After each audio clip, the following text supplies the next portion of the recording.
68வது சங்கீதத்தை யார் பாடினது அப்படின்னா தாவீதின் சங்கீதம். ராக தலைவனுக்கு ஒப்புவிக்கப்பட்ட தாவீதின் சங்கீதம். இது பார்த்தீங்க அப்படின்னா சத்துருக்களை சிதறடித்தார் அப்படின்னு இருக்கும். தேவன், முதல் வசனம் பாருங்க, தேவன் எழுந்தருளுவார், அவருடைய சத்துருக்கள் சிதறுண்டு, அவரை பகைக்கிறவர்கள் அவருக்கு முன்பாக ஓடி போவார்கள். ஆமென், அல்லேலூயா. சரி, இந்த சங்கீதம் 35 வசனம் இருக்குது. இதை முழுசா நம்ம படிக்க நமக்கு டைம் இல்லை. ஒரு சில வசனங்களை மட்டும் நீங்க சத்தமா வாசிங்க. 6வது வசனம். இந்த வார்த்தைகள் எல்லாம் நீங்கள் தீர்க்க தரிசனமா உங்களுக்காக எடுத்துக்கொள்ளணும். 6வது வசனம் வாசிங்க.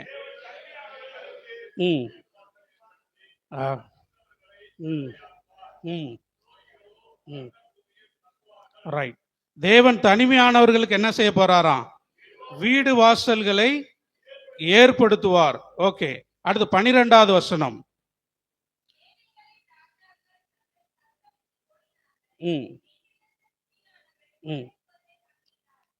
அடுத்து அப்படியே 13 வாசிக்குமா?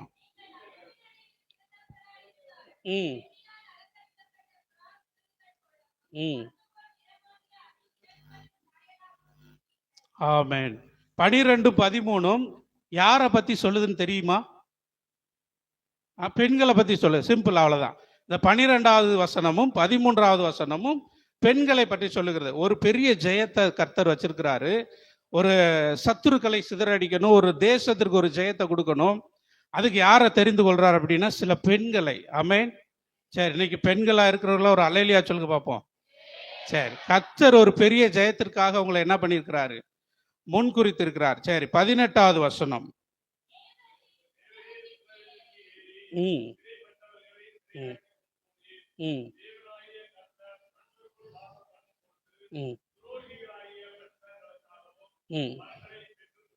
சரி, தேவரீர் உன்னதத்திற்கு ஏறி சிறைப்பட்டவர்களை சிறையாக்கி கொண்டு போனீர். தேவனாகிய கர்த்தர் மனுஷருக்குள்ளே வாசம் பண்ணும் பொருட்டு துரோகிகளாகிய மனுஷர்களுக்காகவும் வரங்களை பெற்றுக்கொண்டு. சரி, போதும், நம்ம வாசித்த சங்கீதம் போதும். இதுல என்ன பாசம் அப்படின்னா உன்னதத்திற்கு ஏறி சிறைப்பட்டவர்களை அவர் என்ன செஞ்சாராம்? சிறையாக்கி கொண்டு போனார். அப்ப என்ன இதுனா ஒரு விடுதலை, அப்படிதானே? முதலாவது பார்த்தோம் 6வது வசனத்துல ஒரு ஆசீர்வாதம். 12வது வசனம் என்ன சொல்லுதுன்னா ஒரு மேன்மை, அப்படிதானே? மறைந்து கிடக்கிற சில பெண்களை கர்த்தர் மேன்மைப்படுத்த விரும்புகிறார். சரி, 18வது வசனம் என்ன சொல்லுதுன்னா ஒரு விடுதலை. யாருக்கு விடுதலைனா சிறைப்பட்டு போனவர்களை அவர் சிறையாக்கி கொண்டு போனார். அவர் சிறையாக்கி கொண்டு போனார்னா அவர் அங்கிருந்து என்ன செஞ்சுட்டாராம்? சிறையோட தூக்கிட்டு போயிட்டார்னு அர்த்தம். ஆமென், அப்படிதானே? சில சிறையிருப்புகள் இன்னைக்கு மாற்ற முடியாம ரொம்ப கடினம் உள்ளதா இருந்தாலும் கர்த்தர் அந்த சிறை என்ன பண்ண போறாரு? ஆமா, கொத்தோட தூக்கிட்டு போறாரு. ஆமென், அல்லேலூயா. சரி, நியாயாதிபதிகளின் புஸ்தகம் 5வது அதிகாரம் 12வது வசனத்தை ஒருவர் வாசிப்போம்.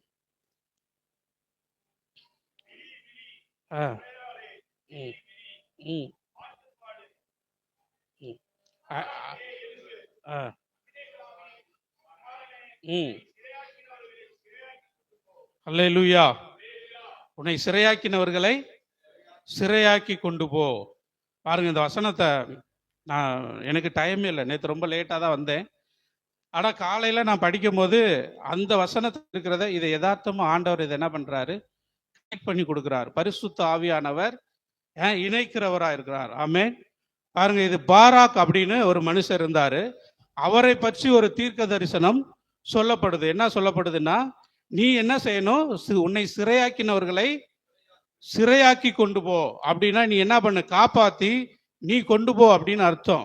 சரி, இந்த பாராக் தெபரால் 4வது நியாயாதிபதிகள்ல 4வது நியாயாதிபதி, ஒரு பெண் தீர்க்கதரிசி. அல்லேலூயா. முதல் பெண் தீர்க்கதரிசி தான் இந்த தெபரால். அவங்க என்ன பண்றாங்கன்னா ஒரு தீர்க்க தரிசனம் சொல்லி இந்த பாராக்கை பார்த்து என்ன சொல்றாங்க? சிசரான்ற ராஜாவை நீ என்ன பண்ணணும்? ஜெயிக்கணும். அப்படின்னா அவன் ஜனங்களை சிறையாக்கி வச்சிருக்கிறான். அந்த காலத்துல ராஜாக்கள் இல்லை, நியாயாதிபதிகள் எழும்புனா கர்த்தர் அவர்களோட இருந்து வெற்றியை கொடுப்பார். சரிதானா? அப்ப இந்த தெபரால் எழுந்து என்ன சொல்றாங்கன்னா பாராக்கை பார்த்து இந்த வசனத்தை சொல்றாங்க, உன் சத்துருக்களை நீ என்ன பண்ணணும்? சிறையாக்கணும். அல்லேலூயா, ஆமென். இன்னைக்கு நம்மளை அடிமைப்படுத்தி வச்சிருக்கிற காரியங்கள், நம்மளை தேவனோடு நெருங்க கூடாதபடி நம்முடைய சமாதானத்தை திருடுகிறது. சத்துருவோட வேலையே வந்து கச்சரை விட்டு பிரிக்கிறது, சந்தோஷமா இருக்கக்கூடாது. இப்போ எனக்கு ஒரு லாஸ் வருது அப்படின்னா, ஒரு இழப்பு வருது அப்படின்னா எதுக்கு வருது? சந்தோஷமா இருக்கக்கூடாது. நீங்க அதான் உங்க சமாதானத்தை திருடணும். அதுதான் பிசாசோட வேலை. அப்ப நம்ம என்ன செய்யணும் அப்படின்னா, அதுக்கு என்ன செய்யக்கூடாது? பயப்படக்கூடாது. கர்த்தர் அதுல இருந்து நம்ம கூட யுத்தம் பண்ணி நம்ம பலத்துக்கு மிஞ்சின சத்துருக்களையும் ஜெயிக்க பண்ணுவார். ஆமென், அல்லேலூயா. அதுதான் அந்த வசனத்துல சொல்லப்பட்டிருக்கு. ஆனா பாராக் இந்த யுத்தத்துல ஜெயிச்சாரா அப்படின்னா ஜெயிக்கல. சரி, வேற யாரு ஜெயிச்சா? பாராக் எப்படின்னா, அவன் தைரியம் இல்லாதவன். தெபொராள் தீர்க்க தரிசனம் சொன்ன உடனே பாராக் என்ன சொல்லுவாருன்னா, நீ என் கூட வந்தா நான் என்ன செய்வேன்? யுத்தத்துக்கு போவேன். அப்ப இவனுக்கு வந்து வார்த்தை வந்துருச்சு, ஆனா இவனுக்குள்ள என்ன இல்லை? தைரியம் இல்லை. யாராவது ஒருத்தவங்க நல்லா அவனை வந்து சொல்றாங்க அப்படின்னா, அவங்க கூட யாராவது என்ன பண்ணணும்? அவனுக்கு துணைக்கு வந்துக்கிட்டே இருக்கணும். யாராவது கூப்பிட்டுக்கிட்டே இருப்பான். அவன் தைரியமா போக மாட்டான். அப்ப ஒரு தைரியமா ஆண்டவர் செய்ய சொல்றாரு அப்படின்னா, நம்ம துணிந்து அந்த காரியத்தை செய்யலை அப்படின்னா அந்த மேன்மையும் ஜெயமும் என்ன செய்யாது? நமக்கு கிடைக்காது. அப்படிதானே? நம்மளுக்கு வந்து ஆயத்தம் இல்லைனாலும் தேவன் மேல ஒரு விசுவாசம் இருக்கணும், ஒரு தைரியம் இருக்கணும். சங்கீதத்தை தாவீது எழுதுறாரு. அந்த தாவீது பார்த்தீங்கன்னா, கோலியாத் ஒரு தேசமே பயப்படுது. ஆனா அவனுக்கு ஆண்டவர் மேல இருக்க அன்பும் விசுவாசமும் அவனுக்கு பயத்தை என்ன பண்ணிருச்சு? எடுத்து போட்டு. பூரண அன்பு பயத்தை புறம்பே தள்ளும். ஆமென். தேவன் மேல ஒரு பூரண அன்பு உங்களுக்கு இருந்துச்சுன்னா பயங்கள் இருக்காது. அல்லேலூயா.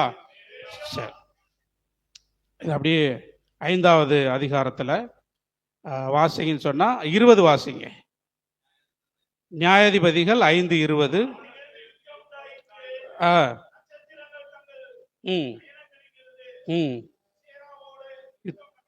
பாருங்க, இப்ப வந்து பாராக் என்ன பண்றாரு? தெபொராலை கூப்பிட்டுக்கிட்டு யுத்தத்துக்கு போறாரு. தெபொரால் என்ன சொல்லிட்டாங்க தெரியுமா? நீ இந்த மாதிரி என்னை கூப்பிடுறதுனால இந்த இந்த யுத்தத்தின் மேன்மை என்ன செய்யாது, உனக்கு கிடைக்காது அப்படின்னு சொல்லிட்டாங்க. ஆனா யுத்தம் இப்ப யாரு பண்றா? வானத்திலிருந்து யுத்தம் உண்டாயிற்று. வாசிங்க, நட்சத்திரங்கள் தங்கள் அயனங்களிலிருந்து யாரோட யுத்தம் பண்ணிச்சான்? சிஸ்ராவோட யுத்தம் பண்ணினது. பாருங்க, அப்ப நம்ம யுத்தத்துல போய் நின்னா போதும். யார் யுத்தம் பண்ணுவா? அல்லேலூயா. சந்தோஷமே இல்லையா உங்களுக்கு? நம்மளுக்காக வானத்திலிருந்து நட்சத்திரங்கள் யாரோட? நம்ம சத்துருவோட யுத்தம் பண்ணினது. நட்சத்திரங்கள் அப்படின்னா நீதிமான்களையும் குறிக்கிறது. இயேசு கிறிஸ்துவும் நட்சத்திரம், அப்படிதானே? விடிவெள்ளி நட்சத்திரம் அவர் தான் வெளிப்படுத்தின விஷயத்துல. இப்போ உங்களுக்காக அவர் என்ன செய்வாரு? யுத்தம் பண்ணுவார். நீங்க வந்து தைரியமா முன்னாடி போனா மட்டும் போதும். சரி, அடுத்து 24.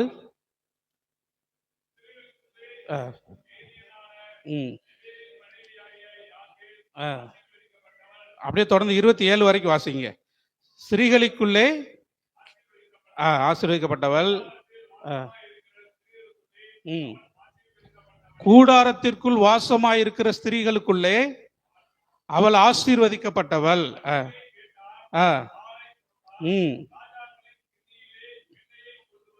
கொடுத்தாள்.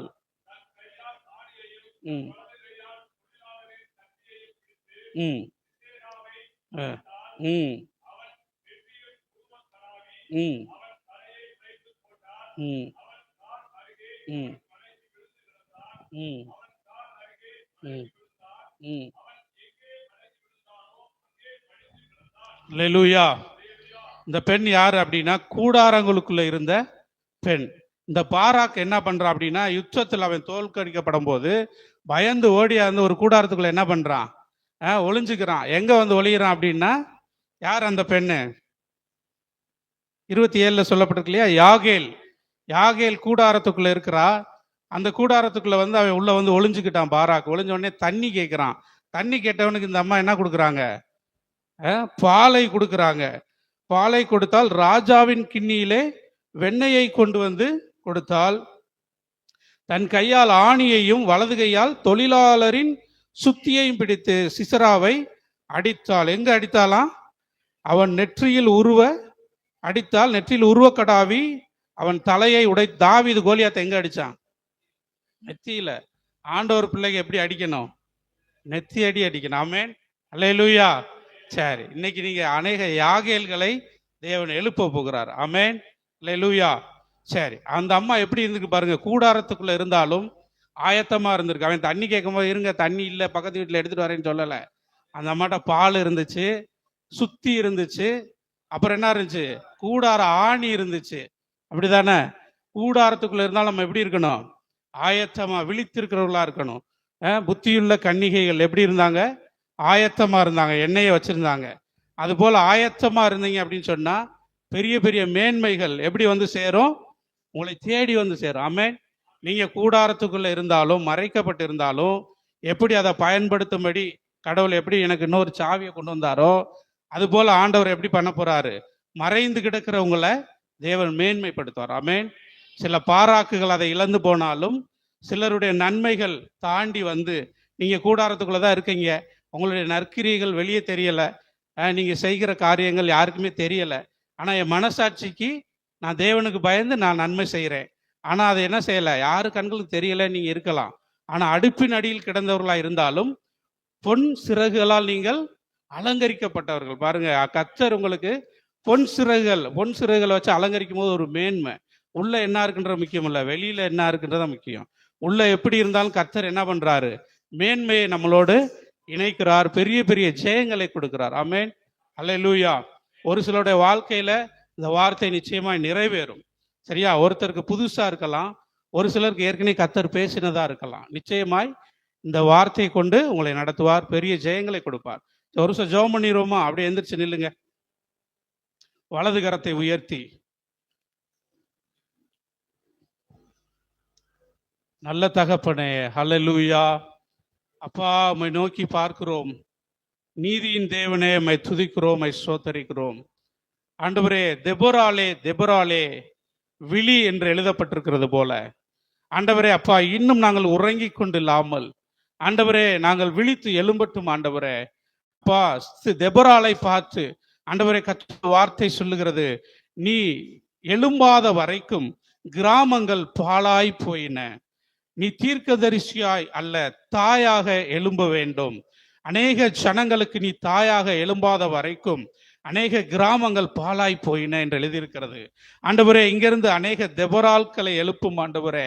அப்போ அந்த சுற்று வட்டாரங்கள் இருக்கிற கிராமங்களை ஆண்டவரை கொள்ளை பொருளாய் கொண்டு வரவும், ஆண்டவரை சிறைப்பட்டு இருக்கிற நிலைமைகளை சிறையாக்கி கொண்டு வரும்படிக்கு கர்த்தர் ஆண்டவரே அப்பா, பாராக்கை குறித்து சொல்லப்பட்டதுதான்.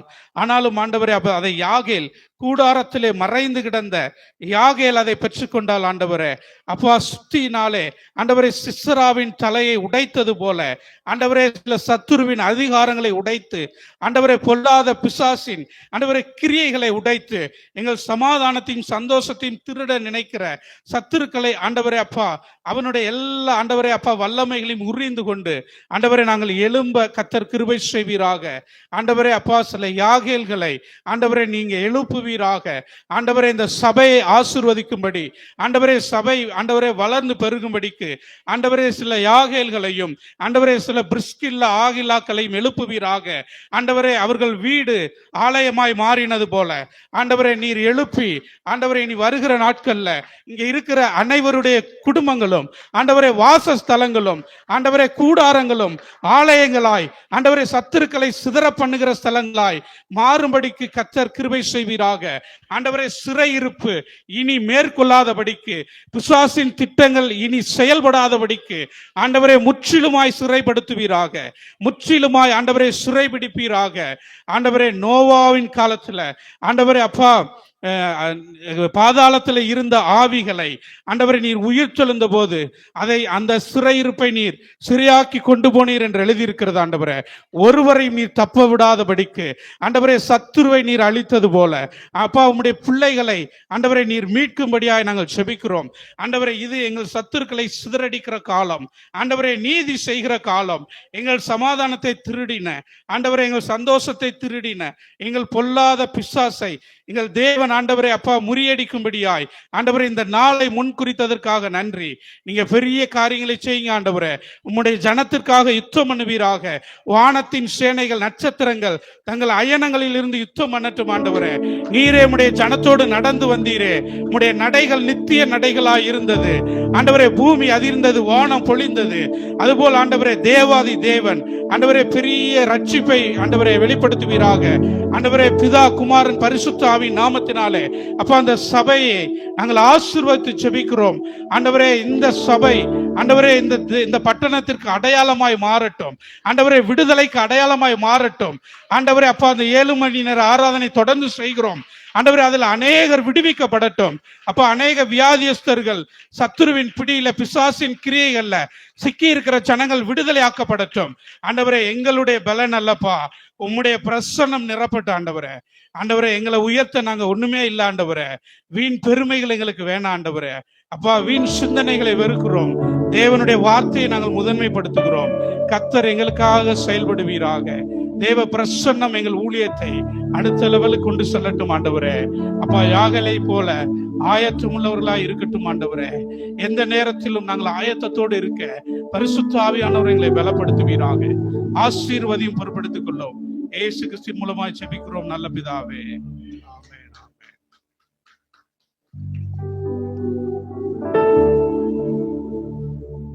ஹல்லேலூயா.